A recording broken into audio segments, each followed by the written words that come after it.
রাজুকের plot থাকা সত্ত্বেও তথ্য গোপন করে পূর্বাচল নতুন শহর প্রকল্পের কূটনৈতিক এলাকায় অবৈধভাবে প্লট বরাদ্দ নেয় সাবেক প্রধানমন্ত্রী শেখ হাসিনা ও পুত্র সজীব ওয়াজেদ জয়ের বিরুদ্ধে দুটি মামলা করেছে দুর্নীতি দমন কমিশন। দুপুরে দুদক কার্যালয়ে অনুষ্ঠিত নিয়মিত ব্রিফিংয়ে এই তথ্য জানান দুর্নীতি দমন কমিশনের মহাপরিচালক আক্তার হোসেন। এ সময় পলাতক থাকায় মামলার আসামি শেখ হাসিনা ও তার পরিবারের সদস্যদের জিজ্ঞাসাবাদ করা সম্ভব হয়নি বলেও জানান তিনি।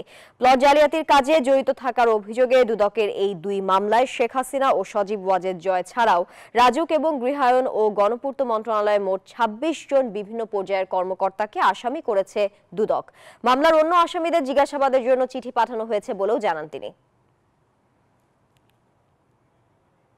নিজেরা লাভবান হয়ে ও অন্যকে লাভবান করার উদ্দেশ্যে বর্ণিত পূর্বাচল আবাসন প্রকল্পের অতি মূল্যবান কূটনৈতিক এলাকায় অভিযোগ সংশ্লিষ্ট জনাব শেখ হাসিনার নামে বরাদ্দ প্রদান ও প্লটের বাস্তব দখল গ্রহণ করার অপরাধে দণ্ডবিধির সংশ্লিষ্ট ধারা এবং দুর্নীতি প্রতিরোধ আইন ১৯৪৭-এর ৫-২ ধারায় আজ একটি মামলা রুজু হয়েছে।